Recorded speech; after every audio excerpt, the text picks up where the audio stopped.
राधे राधे प्यारे बच्चों, कैसे हैं आप लोग। मैं आशा करता हूं कि आप लोग स्वस्थ होंगे, मस्त होंगे। चलिए आज हम आप लोगों को स्टार्ट कर रहे हैं फंडामेंटल के रूप में बहुत ही इम्पोर्टेंट टॉपिक जिसका नाम है एलसीएम एंड एचसीएफ। और इसके बाद कंटिन्यू प्रोडक्ट एंड कंटिन्यूड सम के बारे में बताएंगे। उसके बाद इसी लेक्चर में आप लोगों को फंडामेंटल के रूप में आप लोग 9th क्लास में पढ़े होंगे रिमाइंडर थ्योरम और फैक्टर थ्योरम अर्थात शेषफल प्रमेय और गुणनखंड प्रमेय।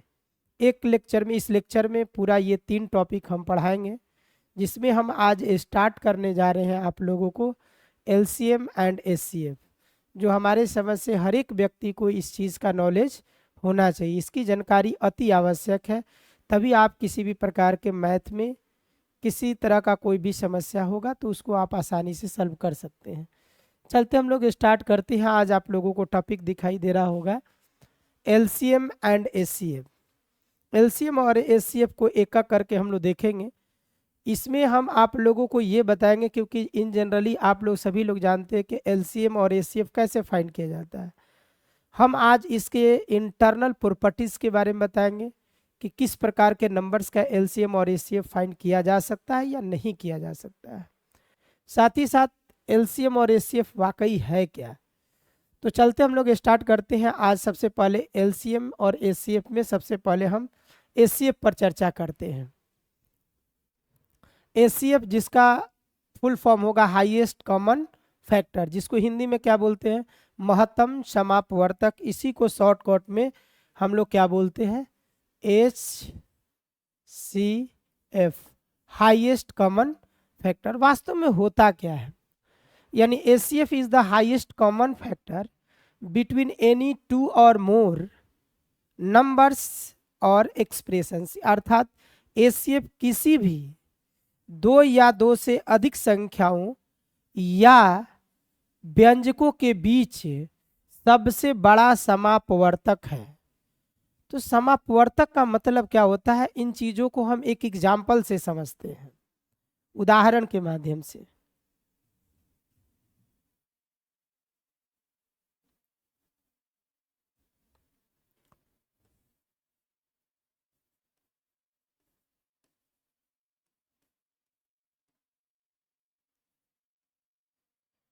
जैसे कोई व्यक्ति पूछे आपसे कि H C F of 2, 4, 6 equal what. तो अभी आपने देखा कि एचसीएफ का फुल फॉर्म होता है हाईएस्ट कॉमन फैक्टर। माने जो दो या दो से अधिक संख्या या एक्सप्रेशन यानी व्यंजक जो दिया हुआ है उसका हम लोग क्या करेंगे, पहले फैक्टर करेंगे और उस फैक्टर में बहुत सारा कॉमन पार्ट लिखेंगे और उस कॉमन में जो हाईएस्ट होगा वही उसका क्या होगा, रिजल्ट होगा। तो यानी कि महत्तम समापवर्तक। अपवर्तक का मतलब होता क्या है, अपवर्तक का मतलब गुणनखंड। गुणनखंड का मतलब आप लोग क्या समझते हैं, कोई संख्या किस किस संख्या से विभाजित होगी, अर्थात वह संख्या जो है किस किस संख्या के पहाड़ा में आती है। तो चलिए हम लोग 2, 4, 6 का हम लोग क्या करेंगे, एचसीएफ फाइंड करेंगे। तो सबसे पहले हम लोग एचसीएफ फाइंड करने के लिए हम लोग 2 का अपवर्तक, अपवर्तक मतलब गुणनखंड होता है, फैक्टर होता है। फिर उसी तरह से हम लोग 4 का अपवर्तक लिखेंगे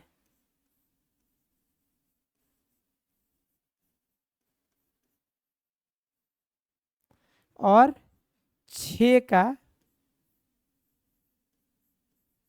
अपवर्तक। अपवर्तक मतलब गुणनखंड, अपवर्त्य माने पहाड़ा होता है, यानी कि factor of 2, factor of 4, factor of 6। यानी कि 2 जो है कौन कौन सी संख्या के पहाड़ा में आता है, यानी कि 2 जो है किस किस संख्या से विभाजित होगी, तो 1 से और 2 से। 4 कौन कौन सी संख्या से विभाजित होगी, 1 से होगी, 2 से होगी, 4 से। अर्थात 4 जो है 1 से कटेगा, 2 से पूर्णतः कटेगा और 4 से। 6 का अपवर्तक मतलब 6 का गुणनखंड अर्थात फैक्टर, माने 6 जो है किस किस संख्या से विभाजित होगी, 1 से, 2 से, 3 से, और 6 से। अब आप देखिए यहाँ पर आपको दिखाई दे रहा होगा 1 1 1, ये भी कॉमन है। फिर दूसरा कॉमन आपको दिखाई दे रहा होगा 2 2 2। तो एचसीएफ का फुल फॉर्म क्या होता है? Highest common factor. सबका फैक्टर आप लिख दिए, इस फैक्टर में आप कॉमन भी लिख दिए, लेकिन कॉमन इस तीनों में एक भी है, दो भी है। तो एक और दो में बड़ा कौन है? 2 है। तो हमारा जो आंसर होगा यानी कि एचसीएफ ऑफ 2 4 6 में हाईएस्ट कॉमन फैक्टर क्या मिल रहा है? 2 मिल रहा है। इस प्रकार से 2 मेरा क्या हो गया? इसका एचसीएफ हो गया। अब अपनी तरफ से इसको परिभाषित करके देखिए कि इसका परिभाषा क्या हुआ, कि यानी कि वह बड़ी सी बड़ी संख्या जो इन सभी संख्याओं को पूर्णतः क्या करती है? विभाजित करती है। दुनिया की वह बड़ी सी बड़ी संख्या जो दी गई सभी संख्याओं को पूर्णतः विभाजित कर दे, तो इस संख्या को, इस तीनों दी हुई संख्याओं का हम लोग क्या कहते हैं? मसा कहते हैं, अर्थात महत्तम समापवर्तक कहते हैं। इसी को शॉर्टकट में एचसीएफ कहते हैं, अर्थात हाईएस्ट कॉमन फैक्टर कहते हैं। तो यानी कि 2 4 6 का हाईएस्ट कॉमन फैक्टर क्या होगा? 2 होगा। माने 2 से अब दुनिया में कोई ऐसी बड़ी संख्या नहीं है जो इस तीनों को पूर्णतः क्या कर दे? विभाजित कर दे। तो एक बात आप लोगों को समझ में आता होगा कि ये 2 संख्या जो है, इस तीनों दी गई संख्याओं में जो सबसे छोटी है उसके क्या है? बराबर है। तो एक बात हम नोट में लिख सकते हैं, नोट के रूप में,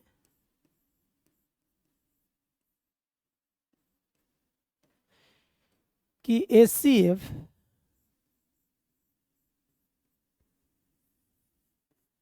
दी गई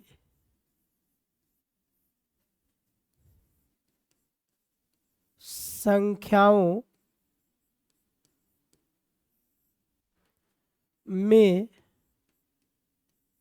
सबसे छोटी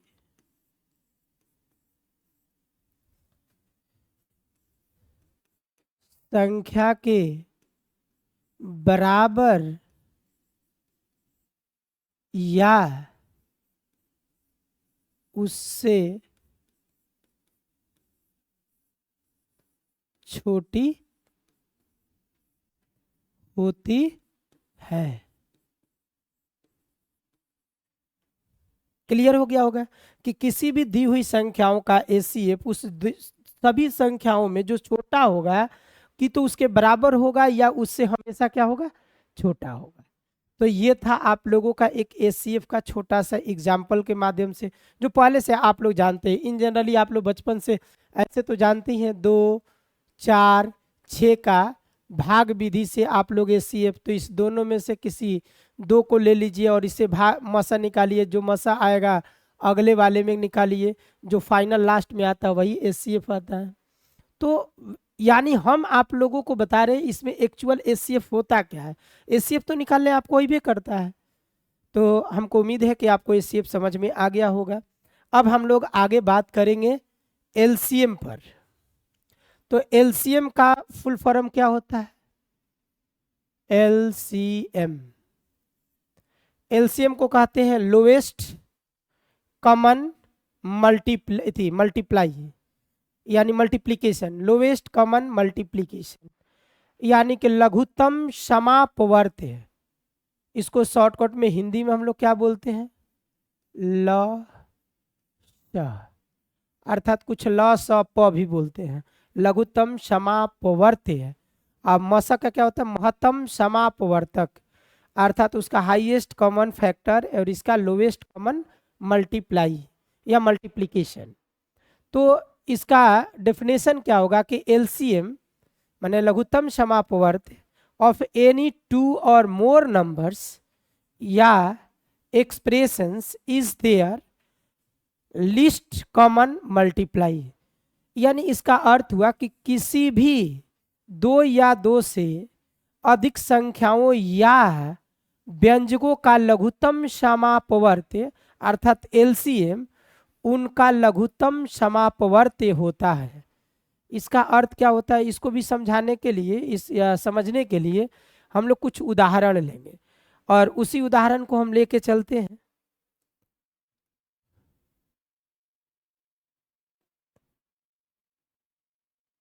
एग्जाम्पल, जैसे कोई व्यक्ति आपसे पूछे कि LCM of 2, 4 and 6 equal what, मैंने 2, 4, 6 का आप क्या कीजिए, एलसीएम फाइंड कीजिए। तो सबसे पहले हम लोग क्या करेंगे, लोवेस्ट कॉमन मल्टीप्लिकेशन, यानी कि 2 का मल्टीपल लिखेंगे, माने पहाड़ा लिखेंगे, उसी को हम लोग कहते हैं अपवर्त्य। क्या बोलते हैं, अपवर्त्य मतलब पहाड़ा। क्या होता है, पहाड़ा यानी मल्टीपल।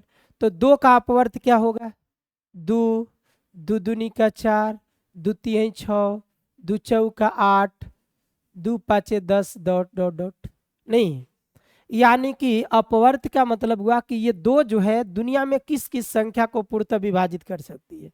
और गुणनखंड का मतलब क्या होता है, 2 किस किस संख्या से विभाजित हो सकती है। दोनों में बड़ा अंतर है। अपवर्तक मतलब कि कटने वाली संख्या, माने 2 को कौन कौन कटा सकता है, 2 किसके किसके पहाड़ा में आता है। और अपवर्त का मतलब 2 किस किस संख्या को विभाजित कर सकती है, माने 2 का पहाड़ा पढ़ना है आपको। तो उसी तरह से ये अनंत तक जाएगी, 12 तक लिखते हैं, 12 डॉट डॉट। उसी तरह से 3 का अपवर्त्य क्या हो जाएगा, 3 दूनी 6, 3 चौका 12, 15, 3 छक 18 डॉट डॉट। 4 का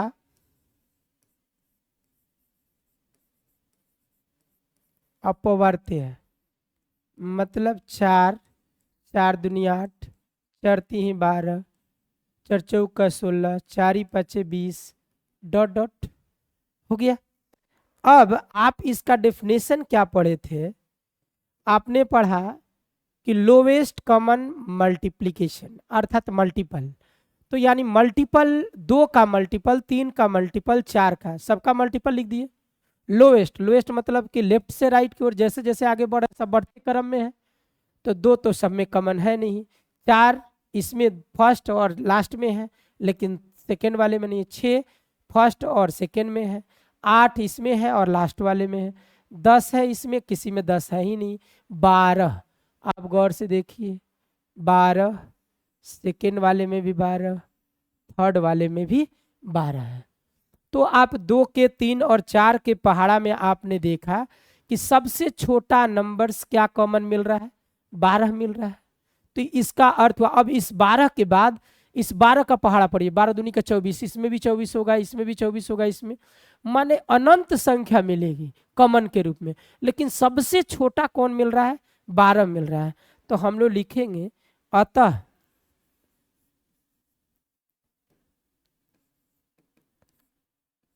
एलसीएम ऑफ 2, 4, 6 बराबर 12। इसका अर्थ क्या हुआ कि 2, 4, 6 का एलसीएम का मतलब क्या हुआ, यानी कि वह छोटी सी छोटी संख्या, एलसीएम का मतलब क्या होता है, वह छोटी सी छोटी संख्या जो दी गई सभी संख्याओं से पूर्णतः क्या हो जाए, विभाजित हो जाए। वह छोटी सी छोटी संख्या जो दी गई सभी संख्याओं से पूर्णतः क्या हो जाए, विभाजित हो जाए। तो उस छोटी संख्या को इन दी गई सभी संख्याओं का हम लोग क्या कहते हैं, लसा कहते हैं। तो यानी कि 2, 4, 6 का एलसीएम क्या है, 12। मैंने दुनिया में सबसे छोटा वह संख्या कौन है, तो वह संख्या है 12, जो 2 से भी कटेगी, 4 से भी कटेगी और 6 से भी कटेगी। सर इससे बड़ा दुनिया में बहुत बड़ी संख्या है, 24 भी इस तीनों से कटेगी। इस 12 का पहाड़ा जितना पढ़ लो, ये सभी के सभी संख्या इन सभी संख्याओं से क्या होगी, विभाजित होगी। लेकिन मुझे एटलीस्ट माने सबसे छोटा, सबसे न्यूनतम वैल्यू फाइंड करना है जो इस तीनों संख्याओं से क्या हो जाए, विभाजित हो जाए। तो गौर कीजिए कि इसमें किसी भी संख्या दी गई संख्याओं का एलसीएम उसमें दी गई संख्याओं के जो सबसे बड़ी संख्या उसके बराबर या उससे हमेशा क्या होती है, बड़ी होती है। तो हम इस बात को नोट में लिखेंगे,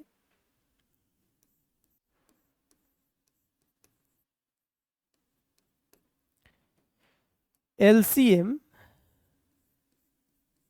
अर्थात लसा दी गई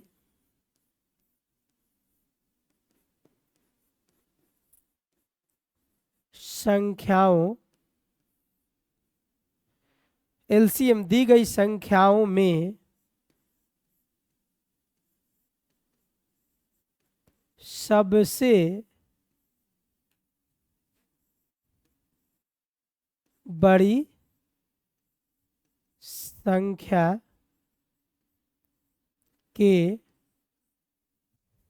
संख्या के बराबर या उससे बड़ी होती है। आई होप कि आप लोगों को आसानी से ये समझ में आ गया होगा कि एलसीएम क्या है और एचसीएफ क्या है। हम लोग अब आगे इसके प्रॉपर्टीज के बारे में पढ़ेंगे। किसके बारे में, प्रॉपर्टीज के बारे में। Properties of LCM and HCF, या एलसीएम, अधिकतर एलसीएम के ही गुण को हम लोग पढ़ते हैं, तो एलसीएम के गुण। तो जैसे कुछ संख्या आपको भिन्न के रूप में मिलेगी, जैसे पहला एलसीएम ऑफ ए बटा बी, बी बटा, या ऐसे कहते हैं ए बटा बी, सी बटा डी, ई बटा एफ। हो गया। तो इसका एलसीएम कैसे निकलेगा, जब एलसीएम निकालोगे और भिन्न होगा तो LCM of a b, sorry, a c और ई बट्टा में एचसीएफ ऑफ हर का बी डी एफ। हो गया। जैसे में अगर आपसे पूछा जाए एग्जाम्पल के रूप में, फॉर एग्जाम्पल एलसीएम ऑफ 2/3, 3/4, 4/5, तो एलसीएम ऑफ 2, 3, 4 बटा में एचसीएफ ऑफ 3, 4, 5। हो गया। तो इसका एलसीएम कितना होगा, तो 2, 3, 4 का एलसीएम कितना हो जाएगा, अभी ना निकाले, 12, और 3, 4, 5 का एचसीएफ कितना हो जाएगा, 1, अर्थात इसका आंसर हो जाएगा 12। इस तरह से आप लोग आसानी से इसको क्या कर सकते हैं, ज्ञात कर सकते हैं। अब हम लोग चलेंगे आगे नेक्स्ट। अगर कोई व्यक्ति अगर आपसे पूछता है एचसीएफ के बारे में, किसके बारे में, एचसीएफ, अगर इसी तरह से एस जिसका पूछेगा, जिसे एलसीएम पूछा है, तो अंश के रूप में एलसीएम, माने न्यूमरेटर के रूप में एलसीएम और डिनोमिनेटर के रूप में एचसीएफ। उसी तरह से दूसरा प्रॉपर्टीज अगर आपसे कहा जाए एचसीएफ ऑफ ए बट्टा बी, ठीक है, सी बट्टा में डी, ई बट्टा में एफ, तो क्या निकाला जा रहा है, एचसीएफ।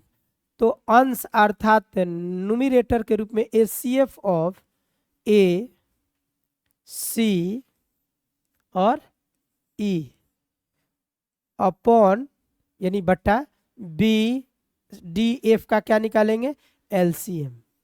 LCM क्या हो जाएगा, B D और F। For example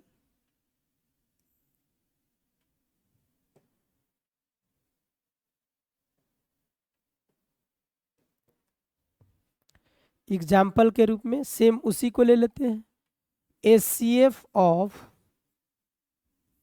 2/3, 3/4, 4/5।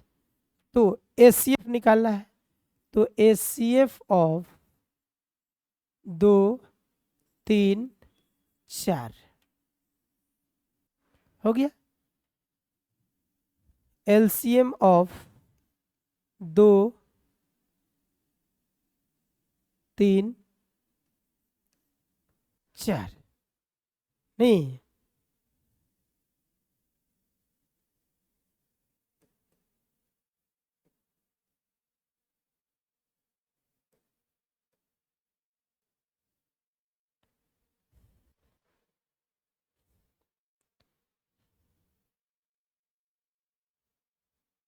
हो गया। अब आप ही बताइए, 2 3 4 का, तो 2 और 3 का एलसीएफ क्या, एचसीएफ कितना हो जाएगा 1, और 4 का मैंने हाईएस्ट कितना, एक के पहाड़ा में सब कटेगा, बाकी किसी दुनिया के मैंने 2 से तो बड़ा हो ही नहीं सकता है, तो 2 तो सबसे कटेगा नहीं, तो जब नहीं कट रहा तो इसका मतलब इससे छोटा क्या होगा, 1 होगा। 1 बट्टा में एलसीएम 2 3 4 का एलसीएफ कितना हो जाएगा, यानी कि 12, तो 1 बट्टा कितना हो जाएगा, 12। आई होप कि आप लोगों को आसानी से ये समझ में आ गया होगा। अब आता है ये तो अब भिन्न के बारे में, कि अगर 2 या 2 से अधिक भिन्न दिया गया हो, उसका एलसीएम निकालना हो, तो अंश के रूप में एलसीएम, हर के रूप में एचसीएफ। एचसीएफ निकालना है तो अंश के रूप में एचसीएफ और हर के रूप में एलसीएम। अब कुछ विशेष गुण के बारे में हम लोग यहाँ पर स्टडी करेंगे।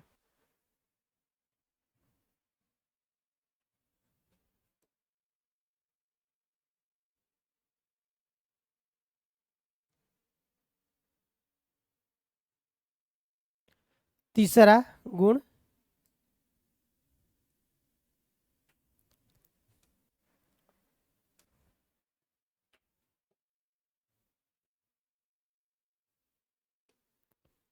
LCM of rational and second भी क्या है, रेशनल। तो जब 2 नंबर्स हो, रेशनल और रेशनल, मैंने परिमेय और अपरिमेय का एलसीएम जो है वह क्या होगा, रेशनल होगा। अर्थात मेरे कहने का तात्पर्य ये है कि अगर रेशनल हो, 2 गो रेशनल नंबर्स है, तो उसका एलसीएम संभव है, और संभव है तो उसका रिजल्ट कितना होगा, एक रेशनल नंबर ही होगा, यानी परिमेय और परिमेय का एलसीएम ज्ञात किया जा सकता है। चौथा, एलसीएम ऑफ इरेशनल, अच्छा है ऐसे लिखिए, एलसीएम ऑफ रेशनल और दूसरा है इरेशनल। तो इसका रिजल्ट नॉट पॉसिबल, अर्थात कभी संभव नहीं है, असंभव, यानी कि कभी भी ज्ञात नहीं किया जा सकता है। जैसे कोई आदमी कह दे आपसे कि एलसीएम ऑफ 2 एंड √3, तो हम लोग लिख देते हैं 2√3, जो कि क्या है, गलत है, ये मल्टीप्लाई जरूर है बट एलसीएम नहीं है। अब इसको भी चेक करने के लिए आगे बताया जाएगा, कैसे सर पकड़ में आएगा कि एलसीएम है या नहीं है, तो हम लोग सीखेंगे इसके बारे में। ये एक परिमेय है और ये क्या है, एक अपरिमेय है, अर्थात ये रेशनल है और ये इरेशनल है, और रेशनल और इरेशनल का कभी भी एलसीएम पॉसिबल नहीं है, असंभव है। उसको देखते ही हम लोग बोलेंगे कि सर इसका एलसीएम ज्ञात नहीं किया जा सकता है। सबसे मजेदार बात यह है पांचवा प्रॉपर्टीज, एलसीएम ऑफ इरेशनल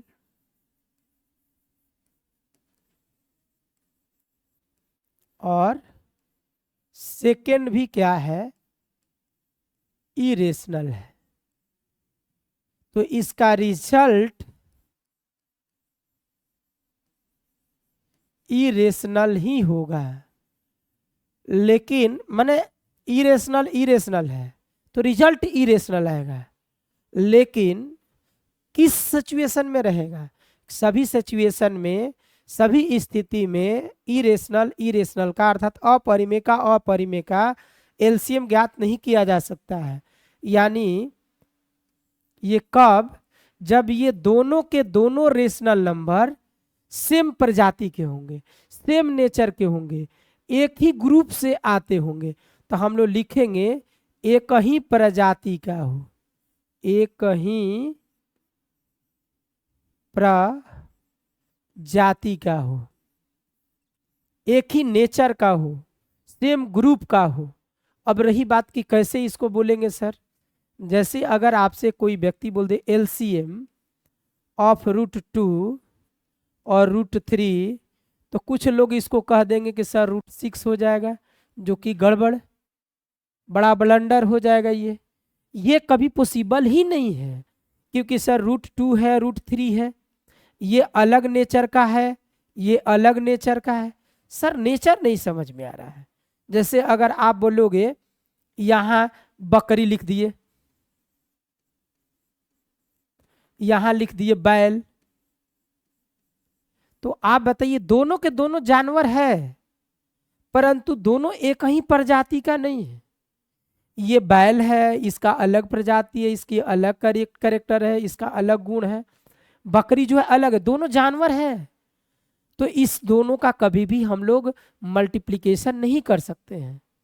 उसी तरह से √2 जो हुआ अलग ग्रुप का आदमी है, √3 जो है अलग ग्रुप का है। ये दोनों इरेशनल तो है, लेकिन एक नेचर के नहीं है।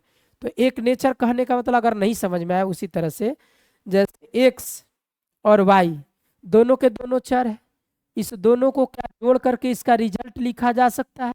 नहीं लिखा जा सकता, क्योंकि ये दोनों अलग अलग नेचर के हैं। यही x + x होता तो इसको जोड़ा जा सकता था 2x, क्योंकि ये दोनों के दोनों एक नेचर के हैं। उसी तरह से हम लोग यहाँ पर कैसे एक नेचर, मतलब जैसे कोई कहे कि 2√3 और 4 थी, मान लीजिए हाँ 4√3, इसका एलसीएम निकाला जा सकता है। तो हाँ देखिए ये भी √3 है, ये भी √3 है, तो ये दोनों के दोनों एक प्रजाति के हैं, अर्थात √3 के प्रजाति के हैं। और 2 और 4 का एलसीएम क्या होगा? 4 होगा। तो इसका एलसीएम निकलेगा 4√3। तो देखिए ये भी इरेशनल है, अर्थात अपरिमेय, ये भी अपरिमेय, तो इसका रिजल्ट भी क्या है? अपरिमेय। तो हमारे समझ से आप लोगों को 100% क्लियर हो गया होगा कि सर दो इरेशनल का एलसीएम हो भी सकता है, नहीं भी हो सकता है। यदि हो सकता है तो उसका रिजल्ट क्या होगा? इरेशनल। ये इरेशनल कब आएगा? जब ये इरेशनल और इरेशनल अर्थात ये अपरिमेय और अपरिमेय जो है वह दोनों एक ही जाति से, एक ही ग्रुप से बिलोंग करेंगे, तो उसका रिजल्ट माने संभव है, एलसीएम ज्ञात किया जा सकता है। और ज्ञात होगा तो कितना होगा? वह जो भी आएगा वह एक अपरिमेय संख्या आएगा। आई होप कि आप लोगों को आसानी से ये बातें समझ में आ गई होगी। अब छठवां नंबर, एलसीएम और एचसीएफ में कुछ संबंध है। छठवां, हम थोड़ा सा इसका कलर चेंज करके आपको दे रहे हैं। एलसीएम गुण के रूप में ही, एलसीएम एवं एचसीएफ में संबंध,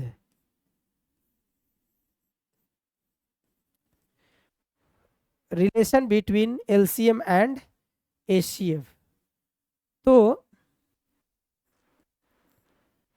HCF is always less than LCM. ये बहुत ज़्यादा इंपॉर्टेंस, इस बात को याद रखिएगा कि दो या दो से अधिक संख्याओं का एलसीएम और एचसीएफ निकालोगे तो एचसीएफ हमेशा छोटा होता है और एलसीएम हमेशा क्या होता है, बड़ा होता है। यानी कि दो या दो से अधिक संख्याओं का एलसीएम और एचसीएफ दोनों फाइंड करते हैं तो उस दो दी गई संख्याओं का एचसीएफ जो होगा हमेशा एलसीएम से क्या होगा, छोटा होगा, अर्थात एलसीएम जो है एचसीएफ से हमेशा क्या होगा, बड़ा होगा। जैसे कोई आदमी कहता है आपसे कि एलसीएम, अच्छा पहले एक और रिलेशन लिख ही लेते हैं। दूसरा रिलेशन क्या है कि सर ए इंटू बी, मैंने ए और बी दो संख्या है रेशनल नंबर, तो इस दोनों का मल्टीपल, इस दोनों संख्याओं के LCM A into B into LCM of A into B, A and B, and HCF of A and B. दो संख्याओं का गुणनफल इसी दोनों संख्याओं के एलसीएम और एचसीएफ के गुणनफल के बराबर होता है। कभी कभी आपको ऑब्जेक्टिव में हम दे देंगे कि एलसीएम इक्वल 5 और एचसीएफ इक्वल 25, तो दोनों संख्याओं का गुणनफल कितना होगा, तो 25 पचे 125 बच्चा जो है धड़धड़ा के मारता है और मालूम चलेगा कि ये कभी पॉसिबल ही नहीं है। क्यों नहीं है? क्योंकि सर ये एलसीएम जो है 5 है और एचसीएफ 25, तो ये तो कभी पॉसिबल ही नहीं है। यानी कि ये दिया हुआ आपका क्वेश्चन ही गलत है, क्योंकि दुनिया में कभी ऐसा संभव ऐसी कोई स्थिति नहीं है जिसमें दी हुई संख्याओं का एलसीएम 5 हो जाए और उसी संख्याओं का एचसीएफ क्या हो जाए, 25, क्योंकि एलसीएम जो है हमेशा बड़ा होता है किससे, एचसीएफ से। तो पहले ये भी ध्यान रखना है, क्योंकि आप कॉम्पिटिटिव के लिए जब तैयार होइएगा, जब कॉम्पिटिटिव में बैठिए, कंपटीशन में बैठिएगा, तो कंपटीशन का जब तैयारी कीजिएगा तो उस समय तो आपका आईक्यू का टेस्ट लिया जाता है। तो उस कंडीशन में आपको यहाँ पर उसमें नॉन ऑफ दीज भी रहेगा, तो नॉन ऑफ दीज ध्यान नहीं दीजिएगा, आप 125 को ध्यान दीजिएगा और फर्स्ट ऑप्शन होगा, तो क्या हो जाएगा, आपसे गलत हो जाएगा। इसलिए थोड़ा सा आप लोगों को केयरफुली, माने ध्यानपूर्वक इस चीज़ को देखना है। तो ये एलसीएम और एचसीएफ में ये दो गुण आप लोगों को क्या करना है, याद रखना है और मेमोराइज करके रखना है, स्मरण करके। अब हम चलते हैं आगे।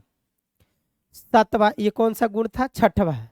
अब हम करेंगे 7वां, और 7वां बड़ा जमदार, मैंने जमदार मजेदार कहिए उसको। 7वां प्रॉपर्टीज, यदि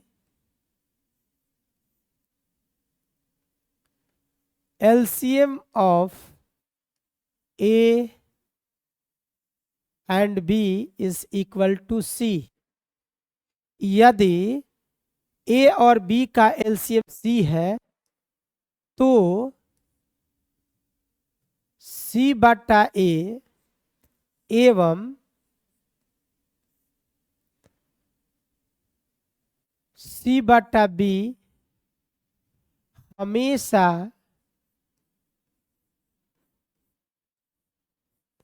एक पूर्णांक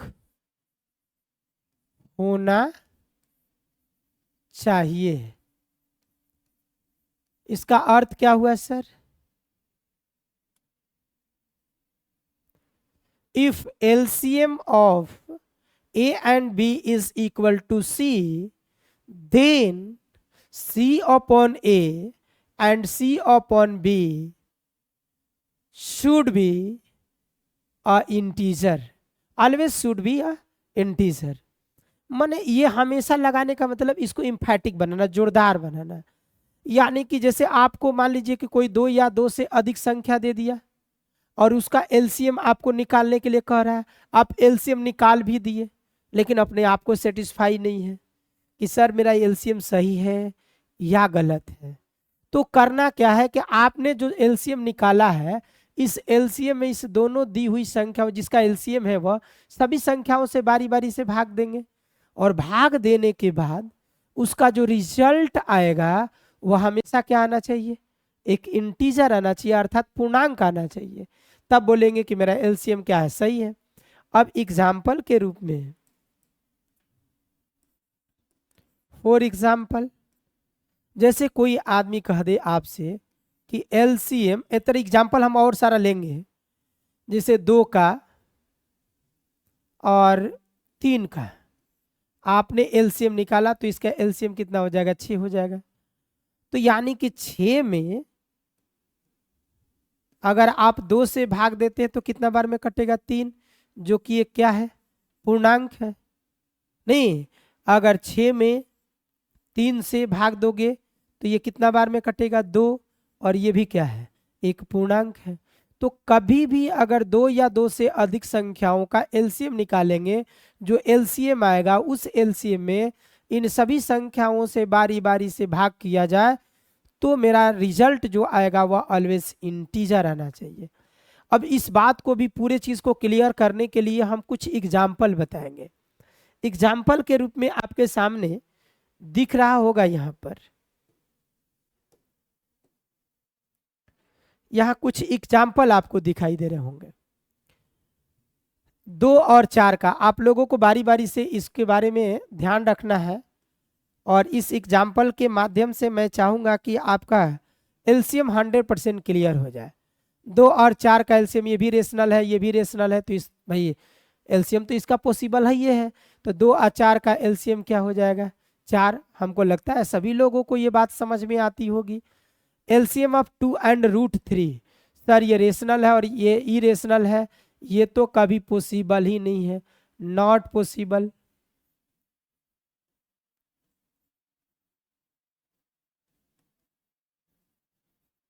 अर्थात असंभव है, नहीं। और सर ये पाई भी क्या है, इरेशनल है, पाई स्क्वायर भी इरेशनल है। तो क्या एक्स और एक्स स्क्वायर सेम प्रजाति के होते हैं, नहीं। तो यहां भी ये क्या होगा, नॉट पॉसिबल। क्या हो जाएगा, नॉट पॉसिबल। बट मैं आपसे कहता हूं, किसी ने लिख दिया कि सर पाई का और पाई स्क्वायर का है एलसीएम होगा पाई स्क्वायर, मैंने मान लिया थोड़ी देर के लिए। तो पाई स्क्वायर में पाई से भागा दोगे तो ये क्या आएगा, पाई, जो कि एक इंटीजर नहीं है। और जब इंटीजर नहीं है तो इसका मतलब कि मैंने जो पाई स्क्वायर निकाला था वह क्या था, एलसीएम गलत था। उसी तरह से पाई स्क्वायर में पाई से भाग दे रहे हैं, पाई स्क्वायर से, तो ये 1 आ रहा है जो कि एक इंटीजर है। लेकिन अभी मैंने आप लोगों को जो रूल बताया वह क्या बताया, कि इस एलसीएम में आपको बारी बारी से सब में भाग देना है, और भाग देने के बाद सभी टर्म का रिजल्ट क्या आना चाहिए, एक इंटीजर अर्थात पूर्णांक होना चाहिए, तब ना बोलेंगे।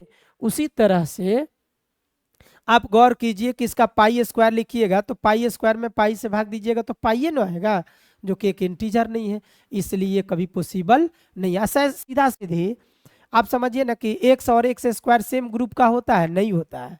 तो उसका ये पाई और पाई स्क्वायर अलग अलग बहुपदीय फलन है, ये 1 डिग्री वाला है, ये 2 डिग्री वाला है, इसलिए कभी पॉसिबल नहीं है। अब देखिए 3 पाई और 7 पाई ये पॉसिबल है, क्योंकि ये भी इरेशनल है, ये भी इरेशनल है, और ये दोनों सेम ग्रुप अर्थात पाई के ग्रुप के हैं, तो इसका रिजल्ट क्या होगा, 21 पाई होगा।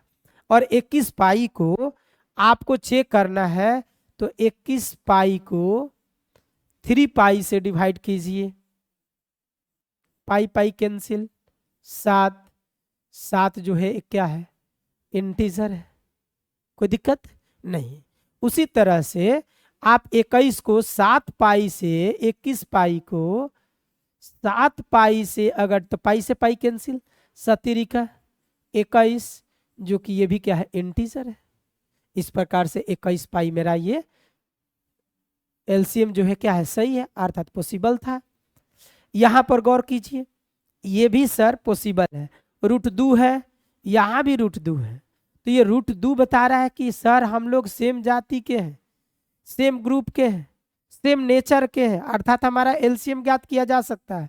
तो यहाँ पर कुछ नहीं है तो एक है, तो एक का 3 का एलसीएम क्या हो जाएगा? 3। अब आप अगर आपको लगता है कि सर मेरा सही है कि गलत है, तो फिर 3√2 में 1√2 से भाग कीजिएगा तो 3 आ जाएगा, जो कि एक इंटीजर है। 3√2 में 3√2 से भाग दीजिएगा तो 1 आएगा, जो कि क्या है? एक इंटीजर है। इस प्रकार से मेरा ये क्या है? सही है।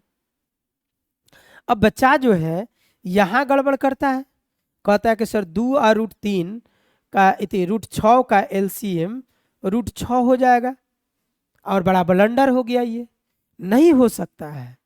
तो कुछ बच्चा ऐसे भी हमको समझाता है कि √6 आ सर √2 दूती है 6, देखिए आ गया गुरुजी इतना, और फिर √6 बटा √6, ये तो एक होगा ही। बड़ा खुश, वो भी खुश, हम भी खुश, जबकि दोनों के दोनों आदमी हम लोग गड्ढे में गिर गए।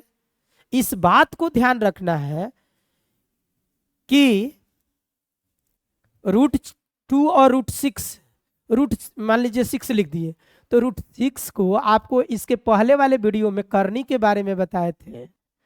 ये इसका अर्थ हुआ कि √6/2, 3 2 जा 6, ये ना होगा बाबू, नहीं। अगर ऐसे भी दिक्कत हो रहा है तो आप ऐसे भी कर सकते थे, √6/√2 को रेशनलाइज कीजिएगा, तो यानी कि ये 2 रूट कितना हो जाएगा? 3 बट्टा में 2, 2 2 कैंसिल, √3, जो कि एक अपरिमेय संख्या आ रही है, अर्थात इंटीजर नहीं हो रही है।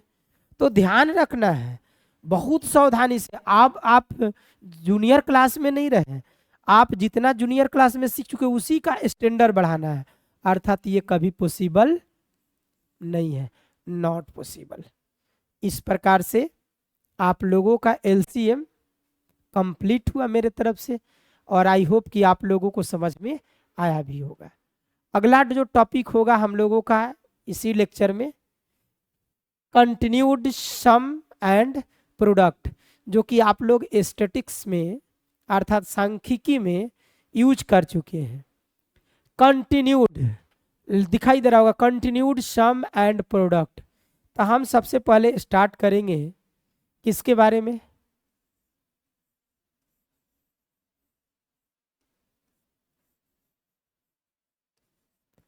कंटिन्यूड सम के बारे में।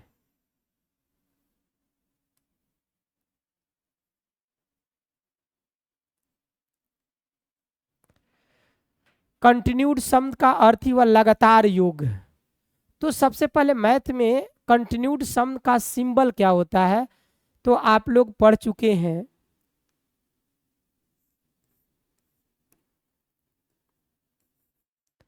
इसे सिग्मा, इसको क्या पढ़ते हैं? सिग्मा से सूचित किया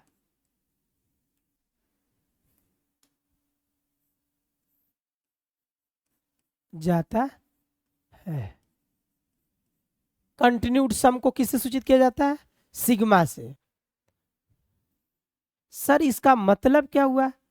तो लगातार, ये जहां भी लगा हुआ है सिग्मा चिन्ह, यहां मान लीजिए आपने ए और नीचे एक छोटा सा के दे दिया, इसका अर्थ क्या हुआ कि ए के प्लस ए के प्लस ए के प्लस ए के प्लस ए के प्लस ए के अनंत तक। लेकिन जैसे इस सिग्मा का ये नीचे लिखते हैं तो इसको लोअर सफिक्स बोलते हैं, और ऊपर upper suffix. Lower limit upper limit, suffix नहीं sorry, lower limit upper limit. अब यहां ध्यान देना होता है किसके बारे में कह रहे हैं, तो के बराबर 1 to n, माने ए का लगातार एक के का लगातार योग निकालना है, कहां से? 1 से लेके n तक। तो यहाँ ए लिखेंगे, किसका वैल्यू कह रहा है कंटिन्यू सम करने के लिए? के, तो के यहाँ पर है 1 + 2 + 3 + ... an। हो गया, किसी को कोई दिक्कत? लेकिन इसी बात को अगर यहां ऐसे लिखा जाता, ए के या ए के पावर एन हम कह दे रहे हैं ऐसे, चाहे ए के पावर के कह दे, चाहे हाँ ए के पावर के, और यहां पर लिखा होता है ए बराबर 1 टू एन, इसका अर्थ होता है 1 के पावर के प्लस 2 के पावर के प्लस 3 के पावर के प्लस डॉट डॉट एन के पावर के। आई होप कि आप लोगों को समझ में आ गया हो। तो इस सिग्मा का अर्थ होता है ये जो प्लस प्लस प्लस लिख रहे कंटिन्यू, कहाँ से? एक से, काउंटिंग नंबर। तो एक है तो एक के बाद क्या होगा? दो, दो के बाद क्या होगा? तीन, यहाँ कहाँ तक लास्ट बोल रहा है? एन तक। तो यानी कि ए के का अर्थ हुआ A1 plus A2 plus A3 dot dot AN। इसी तरह से चौथा नेक्स्ट, अगर कोई सिग्मा ए लिख दिया, इसमें कहीं के है ही नहीं, तो यहां पर के बराबर 1, कहीं भी गौर से देखिए तो के है नहीं है, कहां तक लिखा गया है? एन तक। इसका अर्थ हुआ कि ए प्लस, ओहो, अगर ए का मान यहां पर 1 होता तो 1 plus 2 plus 3 plus 4 plus 5 dot dot N तक। लेकिन यहां तो कहीं किसी तरह का के का अर्थहीन है, इसमें केस अक्षर ही नहीं दिखाई दे रहा है। इसका अर्थ हुआ कि ये ए को एक से लेके एन बार कंटिन्यू जोड़ना है, a plus a plus a plus a dot dot n times, यानी एन बार। इसका अर्थ क्या हुआ? तो a plus a plus a plus a कितनी बार? एन बार, तो एन इंटू ए। तो यानी सिग्मा ए को जब एन बार जोड़ा जाएगा तो एन ए को अगर 10 बार जोड़ा जाएगा तो 10 ए। इसी तरह से अगर यहां पर लिखा होता ए और यहां पर ए बराबर 1 टू एन लिखा होता तो इसको क्या लिखते? यानी ए का वैल्यू 1 प्लस 2, ओहो, ए का वैल्यू चेंज हो रहा है, एक से लेके कहां तक? एन तक लगातार जोड़ना है। 3 4 5 डॉट डॉट कितनी बार? एन बार। अर्थात इसी को बोलते हैं प्राकृत संख्याओं का योग, अर्थात एन इंटू एन प्लस 1 बट्टा में 2 हो गया ये। अगला छठा नंबर, सिग्मा ए के प्लस बी के, जहां के का वैल्यू एक से लेकर कहां तक? एन तक। तो हम लोग क्या बोलेंगे यहां पर? अब गौर से देखिए, के का वैल्यू कहां से? एक से। अगर प्लस में है तो प्लस, माइनस रहेगा तो माइनस। तो हम लोग क्या लिखेंगे यहां पर? A1 प्लस B1, पहला टर्म तो यही नहीं होगा, A1 प्लस B1। दूसरा टर्म एक के बाद क्या होगा? 2, तो A2 plus B2 plus dot dot dot AN plus BN। हो गया। अगर यही माइनस भी होता तो यहां पर क्या होता? माइनस माइनस, यहां भी क्या होता? माइनस। तो आप वाच कीजिए कि इस सभी को हम लोग यहां पर A1 प्लस A2, इसको लिख सकते हैं A1 plus A2 plus dot dot dot dot AN। अगर यहां प्लस है तो सब में क्या लिखते हैं? यहां प्लस लिखते हैं। अगर माइनस होता तो माइनस, यहां पर क्या होता है? A1 plus A2, sorry B1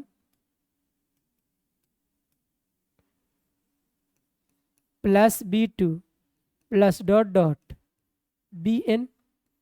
नहीं, अर्थात इसी को ना हम लोग लिखेंगे, यानी सिग्मा ए के का वैल्यू एक से लेके एन तक, प्लस रहेगा तो प्लस, माइनस रहेगा तो माइनस। बी के बराबर 1 टू एन। हो गया। इसी बात को हम यहाँ पर एक बार अस्पष्ट लिख दूं, अर्थात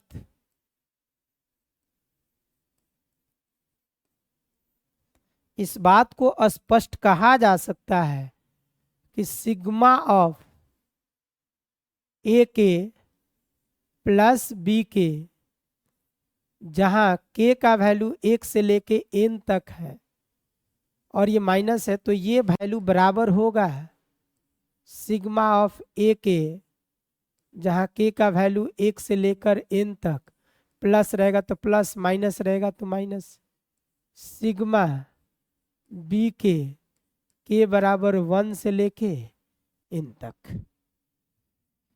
नेक्स्ट प्रॉपर्टीज अर्थात 7वां,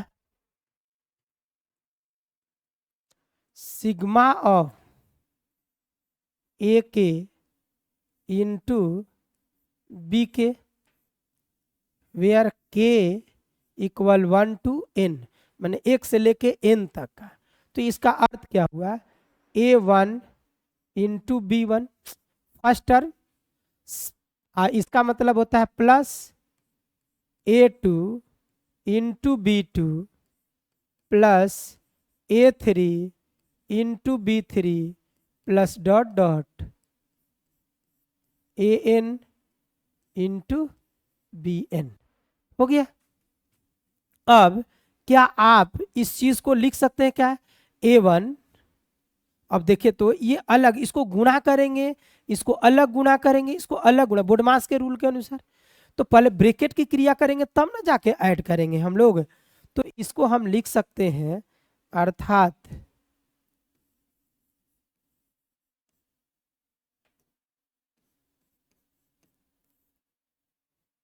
एक हमारा प्रॉपर्टीज बन गया कि सिग्मा ऑफ ए के इंटू बी के नॉट इक्वल सिग्मा ऑफ ए के इंटू सिग्मा ऑफ बी के। वो ए के का मतलब क्या हुआ, a1 plus a2 plus a3 dot dot into b1 plus b2 plus b3 dot dot bn। तो इसको क्या लिख सकते हैं, क्या a1 plus a2 plus a3 लिखा जा सकता है, कभी नहीं, नेवर। तो यानी k का वैल्यू कहाँ से कहाँ तक, 1 से लेकर n तक, k का वैल्यू 1 से लेकर n तक, k का वैल्यू 1 से लेकर n तक। तो यानी कि ये जो सर सम के लिए सही तो है, माइनस के लिए भी सही है, परंतु इनटू के लिए सही नहीं है। नेक्स्ट 8वां प्रॉपर्टीज,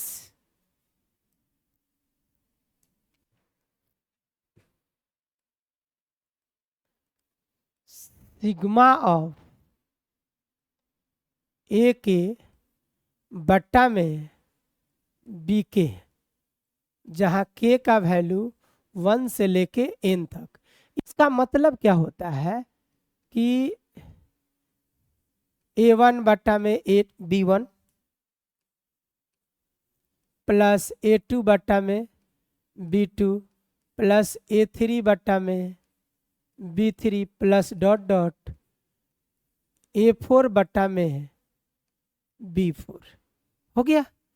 अब आप ही बताइए इसको, क्या अब इसी चीज को हम ऐसे लिख रहे हैं, सिग्मा ए के बट्टा में है सिग्मा बी के, जहां इसका भी वैल्यू 1 से लेकर के का वैल्यू 1 से लेके n तक, यहाँ भी के का वैल्यू 1 से लेके n तक। तो इसका मतलब हुआ a1 plus b1 plus c1 sorry a2 plus a3 dot dot an upon ये b1 plus b2 plus b3 plus dot dot plus bn। तो क्या आप बताइए, 1/2 प्लस 3/4, क्या 1 प्लस 3 और 2 प्लस 4 के बराबर होता है क्या, कभी नहीं। तो इससे पता चलता हम लोगों को, यहां भी हम लोग लिख सकते हैं,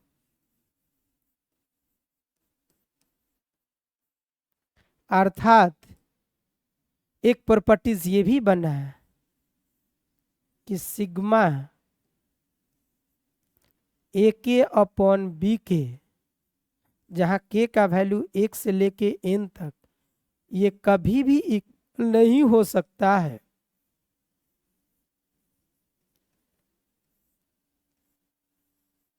सिग्मा ऑफ बी के का, जहाँ के का वैल्यू 1 से लेके n तक, के का वैल्यू 1 से लेके n। ये आप लोगों का एक रिजल्ट हो गया। आई होप कि आप लोगों को यहाँ तक आसानी से समझ में आ गया होगा। तो ये था कंटिन्यूड सम के बारे में। अब हम लोग किसके बारे में पढ़ेंगे? अगला कंटिन्यूड प्रोडक्ट के बारे में। किसके बारे में?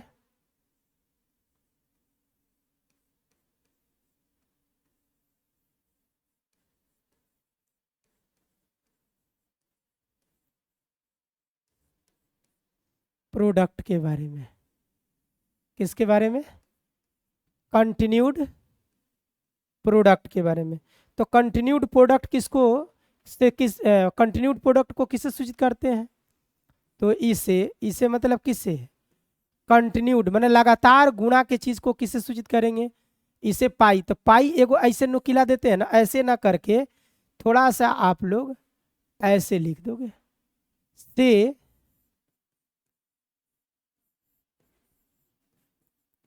सूचित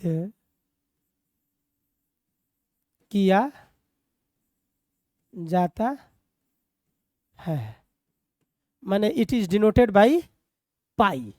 इस पाई का मतलब क्या हो? लगातार योग। ये सिग्मा था और इसको क्या बोलते हैं? पाई। सभी लोग जानते भी हैं। अर्थात जैसे आप ऐसे पाई लिख करके यहाँ आप लिख दिए ए के, और के का वैल्यू 1 से लेकर n तक, तो सेम उसी तरह से ये सिग्मा था तो लगातार जोड़ते थे। अब यहाँ पर देखिए थोड़े देर के लिए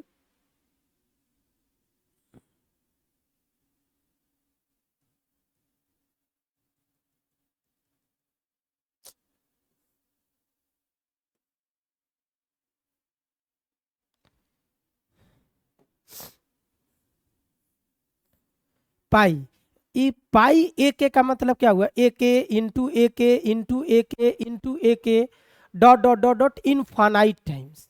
बट यहाँ पर जैसे मैंने के दिया 1 टू n, इसका अर्थ हुआ a1 into a2 into a3 into dot dot dot dot an। हो गया। उसी तरह से ये एक, ये दो, अगर यही पाई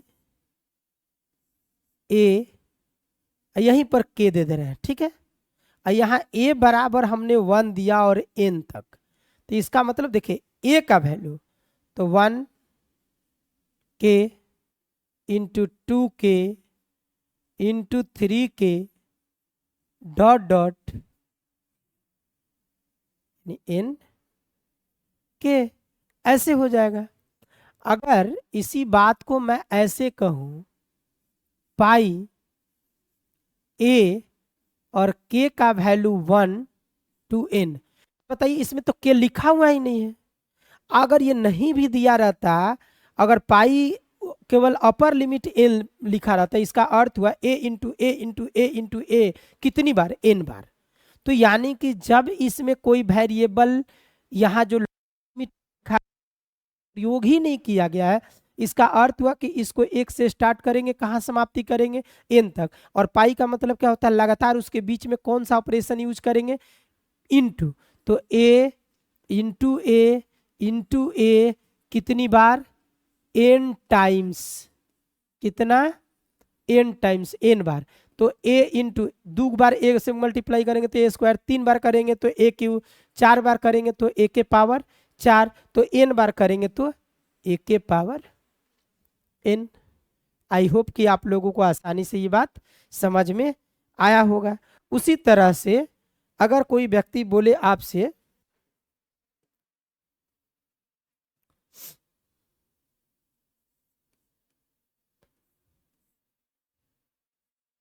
ए के प्लस बी के प्लस के रूप में हो या माइनस के रूप में हो, वेयर के इक्वल 1 to n। इसका मतलब क्या हुआ, a1 प्लस होगा तो प्लस, माइनस होगा तो माइनस, b1 पहला टर्म यही होगा, इनटू a2 प्लस होगा तो प्लस, माइनस होगा तो minus, b2 into a3 plus या minus b3 dot dot dot dot कितनी बार, an प्लस माइनस bn, ये हो जाएगा।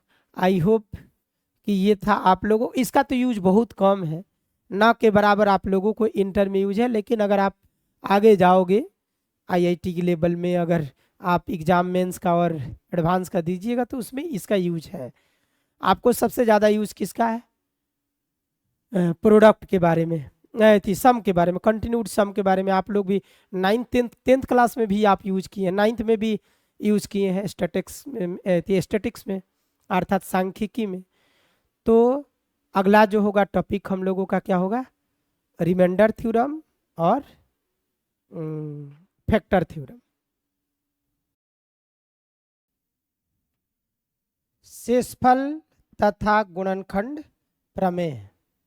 तो हम लोग सबसे पहले बात करेंगे शेषफल प्रमेय तथा उसके बाद बात करेंगे गुणनखंड प्रमेय पर। तो पहला मेरा टॉपिक है शेषफल प्रमेय अर्थात रिमाइंडर थ्योरम। इस प्रमेय का मतलब क्या होता है, रूल्स। किसके बारे में बोल रहा है, शेष ज्ञात करने के लिए। इसका मतलब कि एक बहुपद दिया जाएगा और उस बहुपद में किसी दूसरे बहुपद से क्या किया जाएगा, भाग किया जाए, तो भाग देने के बाद जो शेष आता है उसको निकालने का एक रूल्स बताया जाएगा। तो इस थोड़ा सा इस दिए हुए स्टेटमेंट को हम लोग पढ़ लें, और पढ़ने के बाद हम क्या करेंगे, एग्जाम्पल के माध्यम से कोशिश करेंगे कि ये आपको अच्छी तरह से हम समझा पाए, एक्सप्लेन कर पाए। तो कह रहा यदि px एक या एक से अधिक घात वाला क्या है, बहुपद है, माने ये px जो है एक या एक से अधिक घात वाला कोई ना कोई बहुपद है, और a जो है कोई ना कोई एक वास्तविक संख्या अर्थात रियल नंबर है। तो कह रहा है कि इस px में अर्थात एक या एक से अधिक घात वाले बहुपद को, ये a जो है इससे एक बहुपद बनाया गया x माइनस ए से भाग दिया जाए px में, तो इसका भागफल, भाग देने के बाद जो शेष प्राप्त होगा वह शेष जो है किसके बराबर होगा, pa के बराबर प्राप्त होगा। अब इसको भाग देने का मतलब क्या हुआ, थोड़ा सा हम पहले इधर रफ कर ले रहे हैं।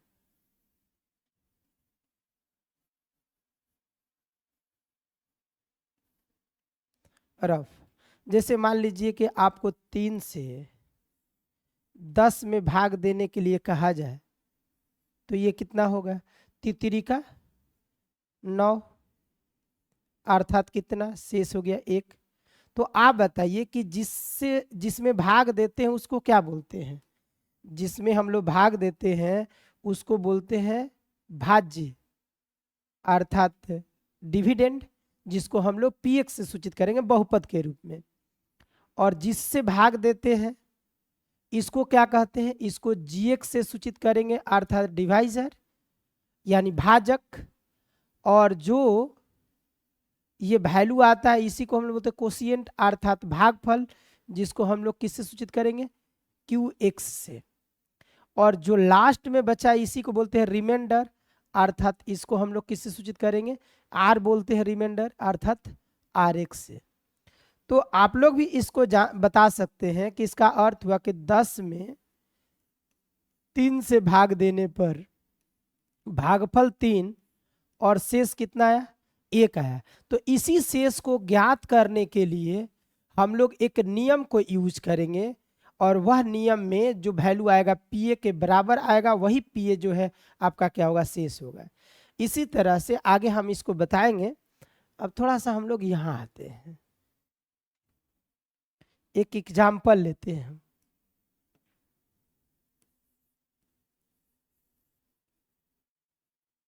जैसे मान लीजिए px एक बहुपद है जो एक या एक से घात वाला कोई, एक या एक से अधिक घात वाला कोई बहुपद है। तो कोई भी बहुपद हम एग्जाम्पल के रूप में ले लेते हैं, जिसे मान लीजिए x square plus 2x plus कितना 1। अब कोई आदमी कहता है कि सर इसमें इसे x माइनस 1 से भाग देने के बाद इसका शेष का वैल्यू कितना होगा। तो इससे भाग देने की जरूरत नहीं है, आप क्या कीजिए x माइनस 1 का आप शून्यक निकाल लीजिए, अर्थात देखिए यानी कि x बराबर कितना 1। जैसे देखिए a कोई वास्तविक संख्या है तो किससे भाग दे रहा है, x माइनस a से, तो यानी x माइनस a है तो a का वैल्यू कितना है 1 है। अगर x प्लस 1 होता तो a का वैल्यू कितना हो जाता, प्लस 1 हो जाता। तो यानी कि जब x माइनस 1 से भाग देंगे तो x माइनस 1 में a का वैल्यू कितना के बराबर है, 1 के बराबर है। तो आप बताइए कि शेष कितना के बराबर होगा, p a के बराबर। तो यानी कि इसमें शेष कितना होगा, तो यानी कि p 1 शेष होगा।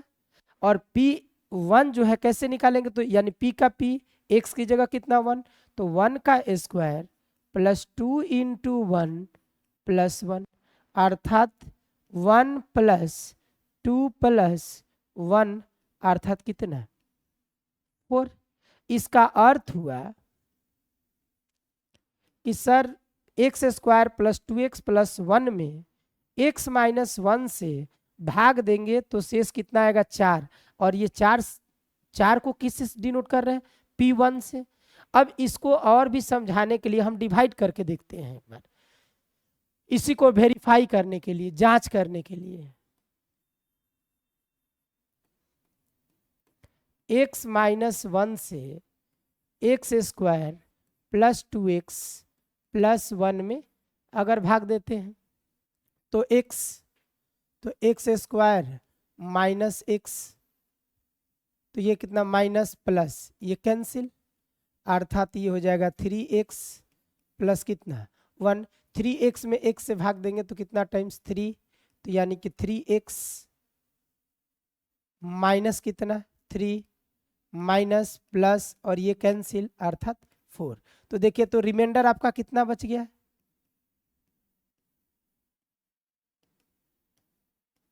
रिमाइंडर अर्थात शेषफल जो है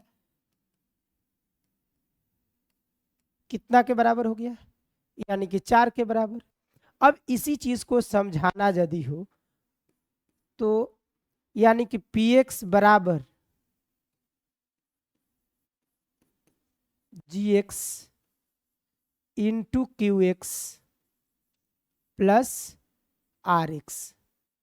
थोड़ा सा ध्यान दीजिएगा यहाँ पर, अगर कोई कहता है px कोई एक बहुपद है और gx बराबर x माइनस 2 है इंटू यहाँ पर qx और rx का मान 5 है। सपोज एक दूसरा और एग्जाम्पल लेते हैं, एक px माने एक या एक से अधिक घात वाला कोई बहुपद है, x माइनस यहाँ पर या x प्लस ही ले लेते हैं, x प्लस 5 है, से x प्लस 5 से px में भाग देने पर कुछ ना कुछ आएगा जो कि qx कहेंगे, और यहाँ पर प्लस क्या हो गया 10 हो गया।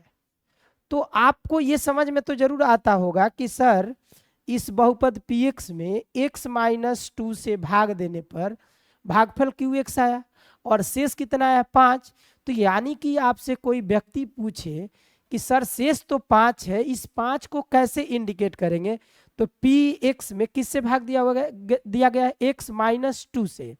तो आपको याद होगा इसके पहले हमने क्या बोला, a कोई वास्तविक संख्या है तो किससे भाग दिया जा रहा है x माइनस a से। यदि ये प्लस लिया गया तो ये माइनस, अगर ये माइनस होता तो यहाँ पर क्या लेते प्लस लेते। तो उसी तरह से यहाँ आप देखिए माइनस है, तो इसका मतलब कि इस बहुपद में आप p की जगह x की जगह कितना रखोगे 2, अर्थात x माइनस 2 से अगर भाग दिया जाए px में तो मेरा शेष जो है क्या होगा p2 होगा, और इस p2 का वैल्यू कितना होगा 5। यही ना हुआ, यानी यही ना शेष, अर्थात जिसको आप p2 कह रहे हो वह p2 कितना के बराबर है 5 के बराबर है।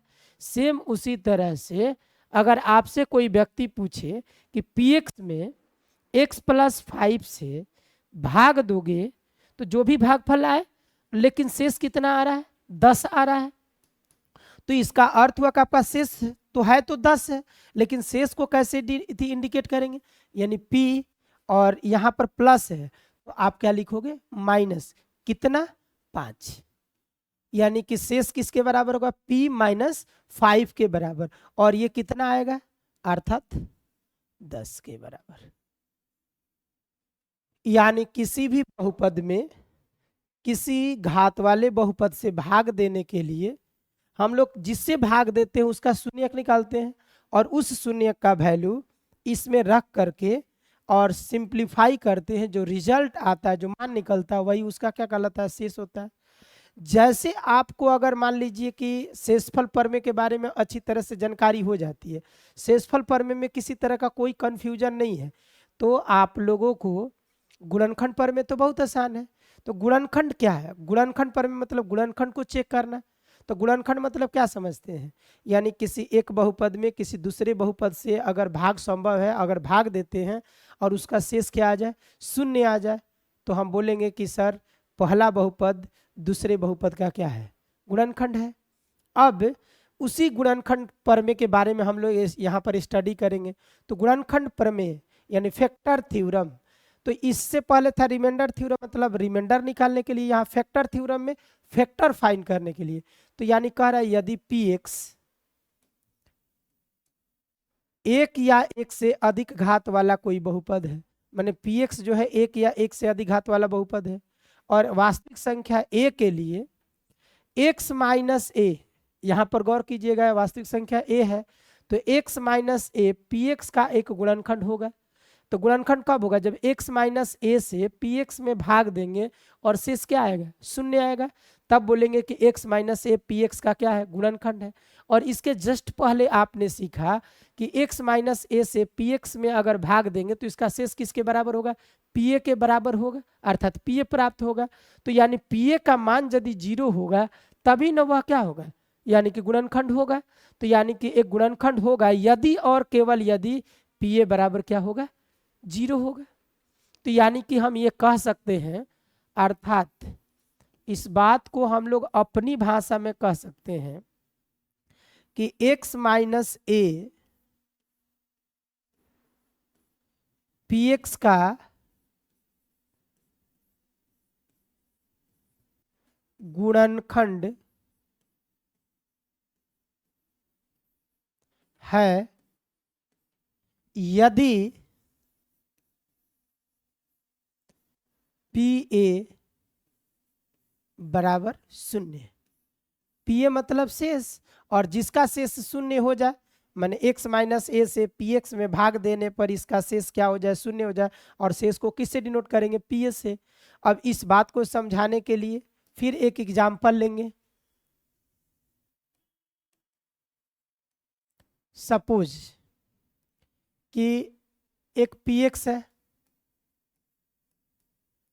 x² - 2x + 1 में अगर कोई कहता है कि सर x - 1 क्या गुणनखंड है, तो हम लोग क्या करेंगे, देखिए यहाँ x - a है तो यहाँ माइनस लगा हुआ है, तो हम क्या रखेंगे इसमें वैल्यू प्लस, अब प्लस रहेगा तो क्या रखेंगे, माइनस। तो हम लोग क्या देखते हैं, गुणनखंड प्राप्त करने के लिए हम लोग शेष ही ना देखते हैं, और जिसका शेष शून्य हो जाए, जैसे मैं कहूँ क्या 3 9 का गुणनखंड है, तो आप कहते हो कि जी सर, क्योंकि तितिरी का 9 और शेष कितना आ गया, 0।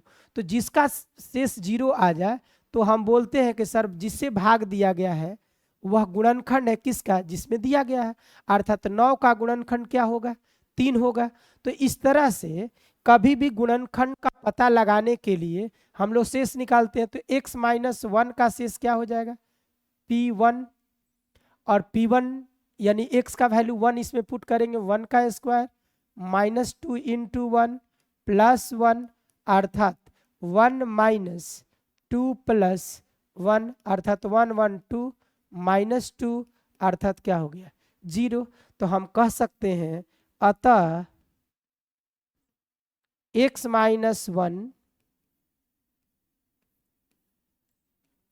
पी एक्स का एक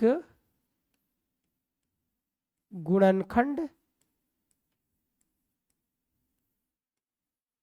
है, यानी कि hence x minus A is the factor of P x.